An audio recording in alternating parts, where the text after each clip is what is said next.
ఇది లేట్ చేయకుండా తీసుకెళ్ళి ఎన్ని రకాల టెస్ట్లు అయితే చేయాలో అన్ని రకాల టెస్ట్లు చేసేయండి. నువ్వు ఊరుకోరా, టెస్ట్ చేయమని డాక్టర్ గారికి నువ్వు చెప్పాలా? దీనికి అసలే ఇంజెక్షన్ అంటే భయం. టెస్ట్లు అంటే ఇంజెక్షన్ చేయడం కాదు పార్వతి, బ్లడ్ తీస్తారు. దాంతో అన్ని రకాల టెస్టులు చేస్తారు.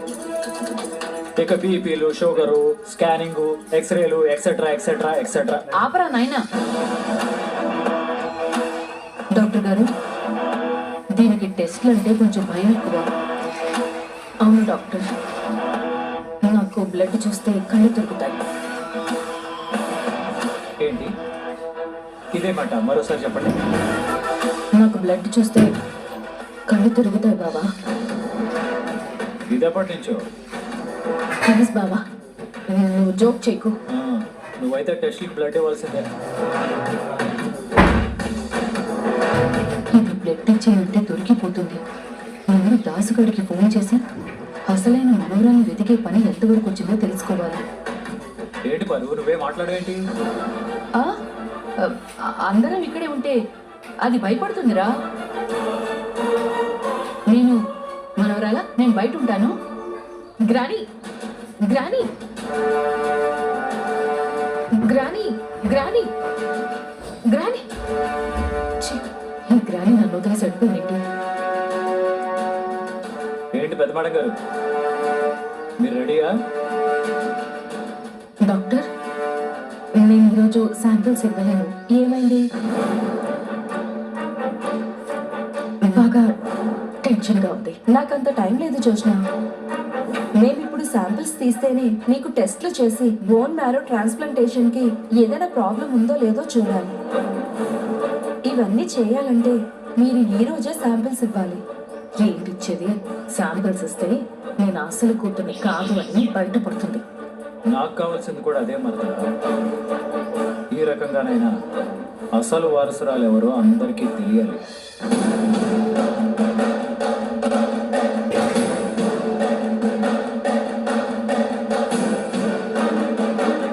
ఫోన్ రింగ్ అవుతుంది కానీ ఎవరు లిఫ్ట్ చేయడం లేదండి.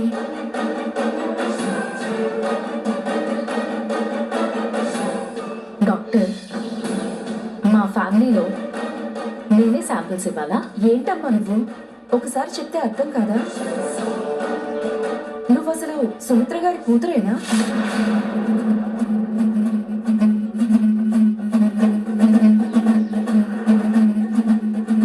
చెప్పు, నువ్వు అసలు సుమిత్ర గారి కూతురువేనా?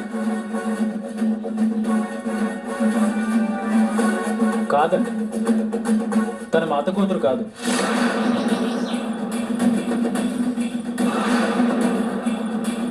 కాదా?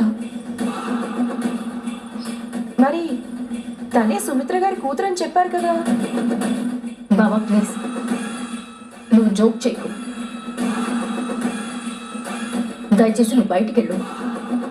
అందరూ అన్ని విషయాల్లో నీలా ధైర్యంగా ఉండలేదు. నా భయాలు నాకున్నాయి. నీ భయం నిజం అవుతుంది చిన్న మరదలా.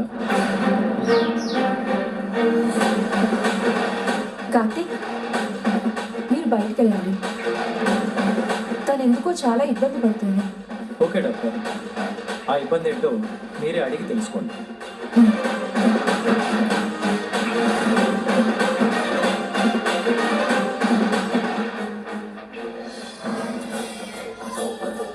చెప్పండి జోష్న, మీరు దేని గురించి అయినా భయపడుతున్నారా? మీరు ఏదో ఒకటి ఆలోచించి చెప్పండి. నేనైతే బలవంతంగా శాంపిల్స్ తీసుకోలేను కదా. ఏమిటి ఆలోచించేది? శాంపిల్స్ ఇచ్చానంటే దొరికిపోయినట్టే.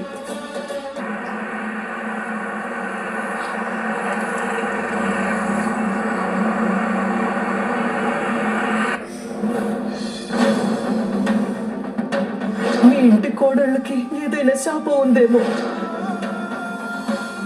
తను దూరం అయిపోతే అన్నయ్య ఏమైపోతాడోనని ఊహించడానికే భయంగా ఉంది నాన్న.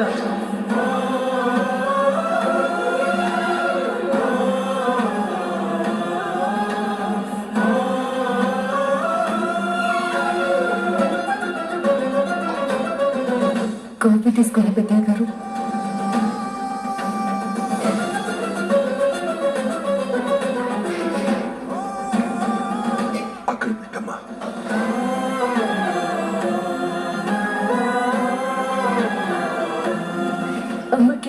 పెద్దయ్య గారు. అదే సుమిత్రమ్మకేమీ కాదు పెద్దయ్య గారు. తల్లి కాని సుమిత్రని నువ్వు అమ్మ అంటున్నావు, వరుసకు తాతయ్యను నన్ను పెద్దయ్య అంటున్నావు. నువ్వు నన్ను తాతయ్యనే పిలువమ్మా. అలాగే తాతయ్య గారు. మీ కంట్లో నీళ్ళు, గుండెల్లో బాధుంటే అది కళ్ళల్లో నీళ్ళ రూపంలో బయటికి తన్నుకొచ్చేస్తుందమ్మా. నీకు తెలియంది కాదు కదా, నీ కళ్ళల్లో అదే బాధ కనిపిస్తుంది కదా. ఆ మాయ రోగం ఏదో నాకొచ్చినా బాగుంది. ఇలాంటి ఘోరాలు వినటానికి, బాధలు చూడటానికి మిగులున్నాను. మీరలా మాట్లాడకండి తాతయ్య గారు. లేదమ్మా దీప, నన్ను నా పిల్లల్ని అనాథలు చేసి నా భార్య నా కళ్ళ ముందే పోయింది. చూస్తూ చూస్తూ ఏమీ చేయలేక దయనీయమైన స్థితిలో మిగిలిపోయాను. ఇప్పుడు నా కొడుకు కూడా తన భార్య విషయంలో అలాంటి బాధే అనుభవిస్తున్నాడు. ఇందాక నా కూతురు కాంచన ఫోన్ చేసి ఒక మాట అనింది, ఈ ఇంటి కోడలికి శాపం ఉందేమోనని. అప్పటి కాలం వేరు, ఇప్పటి కాలం వేరు తాతయ్య గారు. డాక్టర్ గారు కూడా అదే చెప్పారు కదా.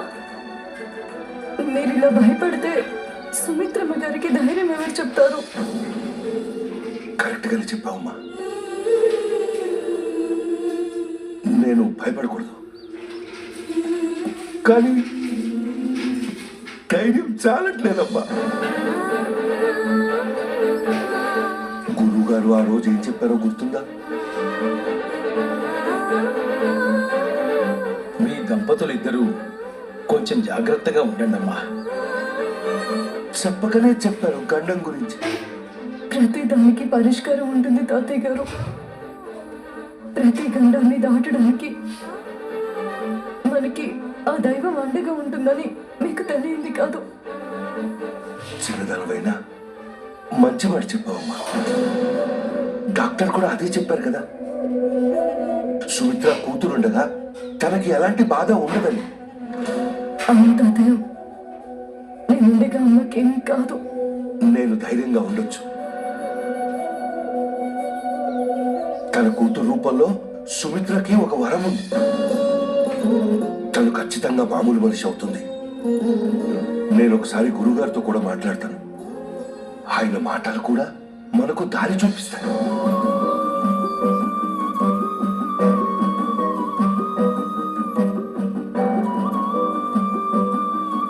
గురువు గారు, కారు పంపిస్తాను, మిమ్మల్ని ఒకసారి కలవాలి.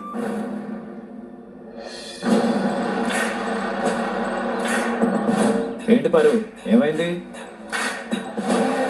మనోరాలు శాంపిల్స్ ఇవ్వడానికి వస్తే నా నమ్మకి చెమటలు పడుతున్నట్టున్నాయి.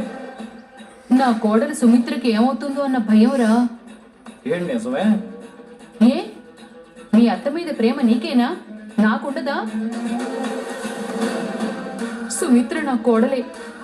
ఆ దేవుడి దయ వల్ల సుమిత్రకి ఏం కాకూడదు. కూతురు కాపాడుకుంటుందిలే. కూతురే కాపాడుకోవాలి పారు. కొన్ని చిక్కుముళ్ళు ఆ భగవంతుడే ఏదో ఒక రూపంలో విప్పుతాడు. చిక్కుముళ్ళేంటి? కొన్ని చెప్తే అర్థం కావలే, జరిగిన తర్వాతే అర్థం అవుతాయి. కార్తిక్, జోష్న శాంపిల్స్ ఇవ్వడానికి రెడీగా లేదు. అడుగుతుంటే పానిక్ అవుతుంది.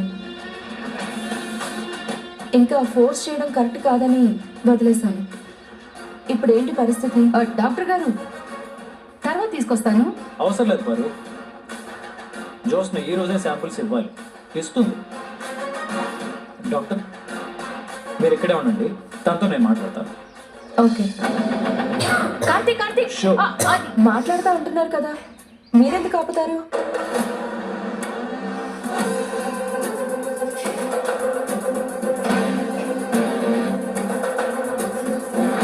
ఏమైంది పెద్దమాడి గారు, ఏదో ప్యానిక్ అవుతున్నారంట? నేను శాంపిల్స్ తర్వాత ఇస్తాను బాబా. ఏంటి తర్వాత ఇచ్చేది? అత్త ఏ పరిస్థితిలో ఉందో తెలుసు కదా. శాంపిల్స్ ఇస్తావా తాతకు ఫోన్ చేయనా? భయపెడుతున్నావా? ఏ నువ్వు భయపడుతున్నావా? నాలో నీకు భయం కనపడుతుందా? స్పష్టంగా కనపడుతుంది మరదలా. నువ్వేదైనా చెప్పాలనుకుంటే ఇప్పుడే చెప్పేయి. నువ్వేం చేస్తావు? సాయం చేస్తాను. ఏంటా సాయం? అది ఏదైనా కావచ్చు. నీ తెలివితేటలు నా దగ్గర చూపించుకు బాబా. నేనేం బయటపడను. నువ్వు బయటపడక తప్పదు మరదలా. నీకు నేను అసలైన వారసురాల్ని కాదని తెలుసో లేదో అర్థం కావట్లేదు. చెప్పు మరదలా, ఎందుకు భయపడుతున్నావు? నేనేం భయపడడం లేదు.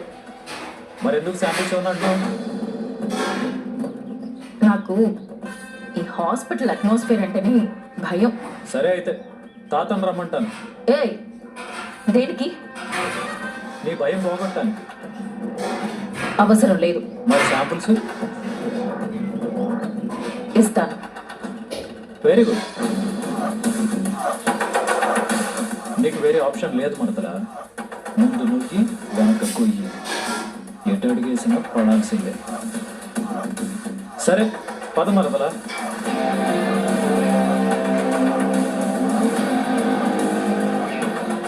ఛ! నువ్వు అన్ని నిజాలు తెలిసే నన్ను ఇరికిస్తున్నట్టుంది. ఇప్పటికైతే తప్పించుకోలేను.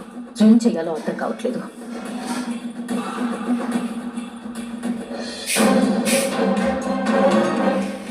డాక్టర్ గారు, శాంపిల్స్ ఇవ్వడానికి జోస్నా రెడీ. అవునా? ఏ ఆశ్చర్యంగా ఉందా? నువ్వు చేసే పనులన్నీ అలాగే ఉంటాయిరా. అదిగో మీరు జోస్న గారిని తీసుకెళ్ళొచ్చు. Joshna, are you okay? Okay doctor. నాతో రండి. వెళ్ళండి పెద్ద మేడం గారు. అసలు సినిమా ఇప్పుడే మొదలైంది. వెళ్ళండి అటు.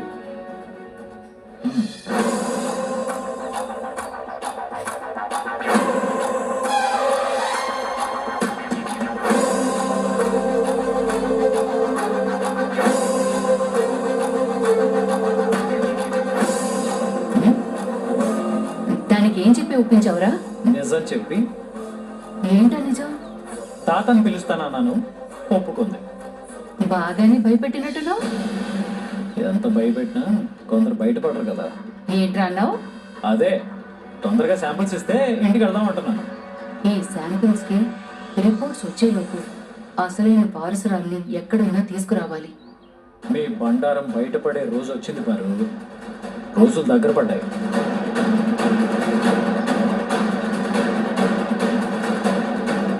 ఎలా తప్పించుకోవాలి అర్థం కావడం లేదు.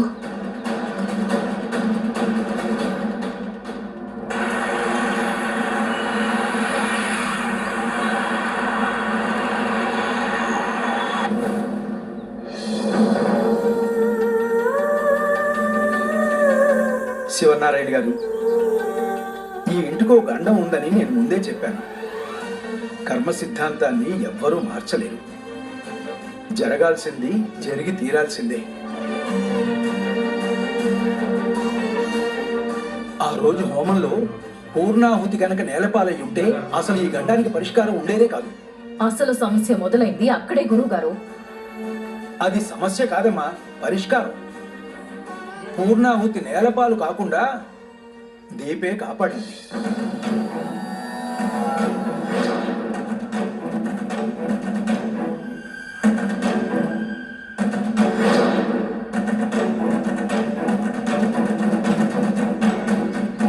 ఆ రోజు దీప చేతుల మీదుగా పూర్ణాహుతి పడకపోయి ఉంటే మా ఇంటికి అరిష్టం వచ్చుండేది కాదు.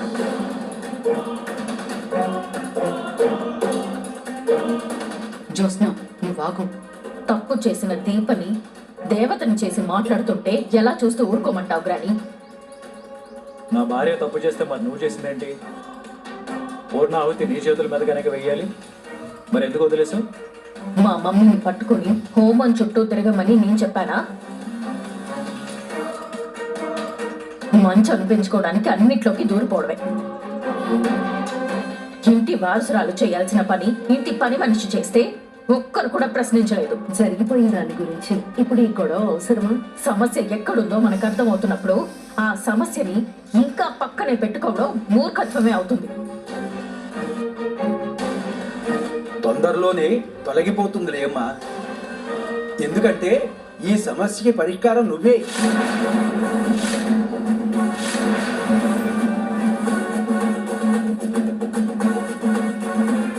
అవును గురువు గారు, పెద్ద మేడం గారు నోరు విప్పి నిజాలు చెప్పారంటే సమస్యకి పరిష్కారం దొరికినట్టే.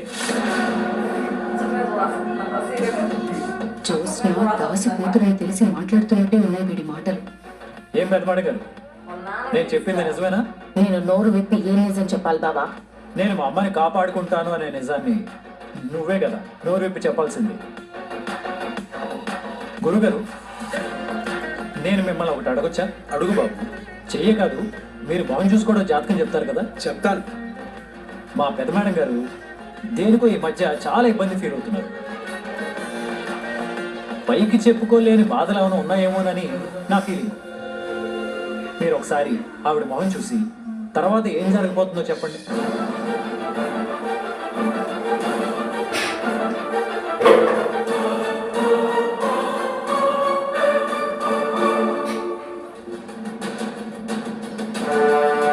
నీ భవిష్యత్తు కాస్త ఇబ్బందికరంగానే ఉందమ్మా.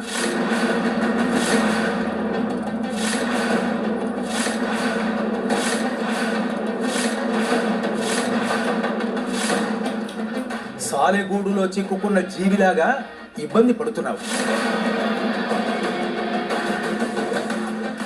ఆ గూడు నుంచి నువ్వు బయటపడే సమయం వచ్చింది.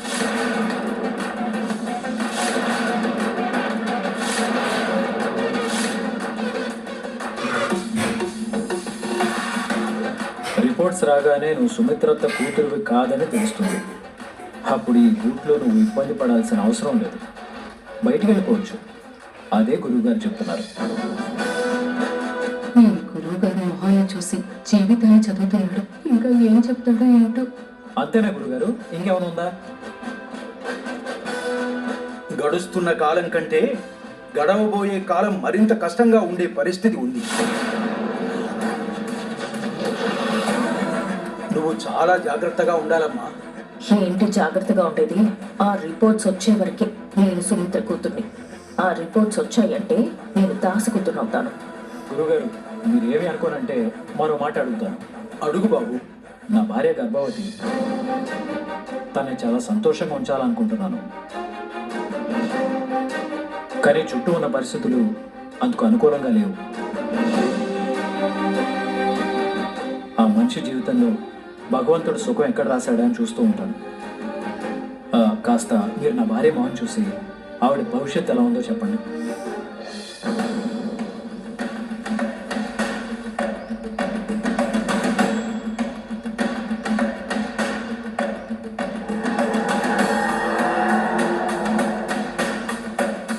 దీపే ఇంటి వారసురాలని చెప్తాడా ఏంటి?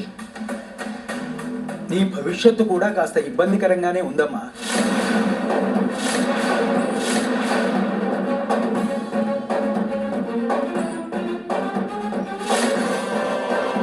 నువ్వు కావాలనుకున్న దానికోసం నువ్వు కోరుకున్నది వదులుకునే పరిస్థితి వస్తుంది. కాకపోతే నీకో శుభం జరగబోతోంది. సొంత గూటిని వదిలి సంచార జీవిలా తిరుగుతున్న నువ్వు సొంత గూటికి చేరే సమయం వచ్చింది.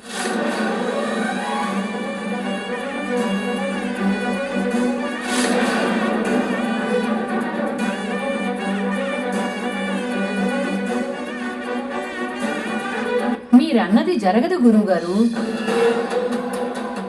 అలా నువ్వెందుకు అనుకుంటున్నావు పారు? ఒక మనిషికి సొంత గూడంటే పుట్టిల్లు. అమ్మా నాన్న లేరు కాబట్టే సొంత గూడు లేనట్టే.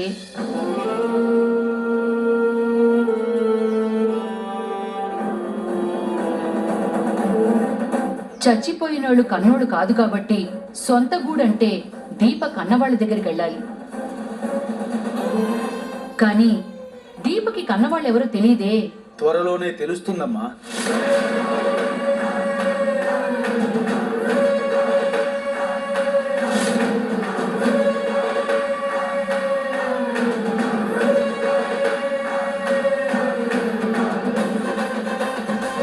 ఎక్కడున్నారో తెలియని వాళ్ళు ఎలా తెలుస్తారు గురువుగారు? కలవాలని రాసున్నప్పుడు కాలం మనుషుల్ని కలుపుతుందమ్మా.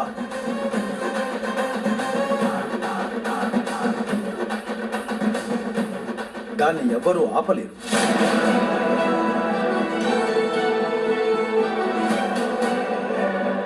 అదే కర్మ సిద్ధాంతం. నేను ఇంక బయలుదేరుతాను శివనారాయణ గారు. అలాగే గురుగారు. అమ్మా, మీకున్న గండం గట్టెక్కిందని నేను చెప్పలేను కానీ కాస్త జాగ్రత్త అవసరం.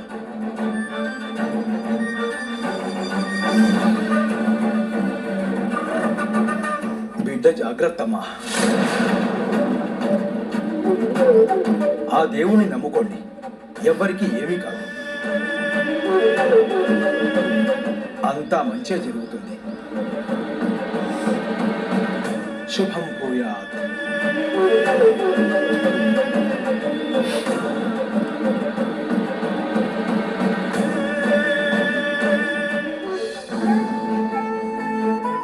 దీపా, గురుగారు చెప్పింది నీకు అర్థమైంది కదా?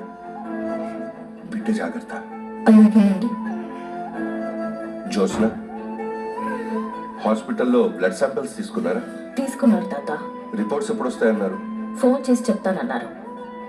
దశరథ, నాన్న, నువ్వు ఫోన్ చేసి ఒకసారి డాక్టర్ గారితో మాట్లాడు. రిపోర్ట్స్ వీలైనంత త్వరగా వచ్చేలా చూడు. అలాగే నాన్న. నువ్వు వెళ్ళి రెస్ట్ తీసుకోమ్మా.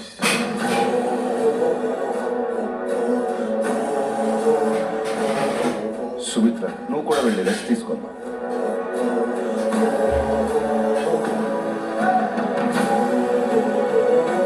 రెస్టే ఉండదు తాత.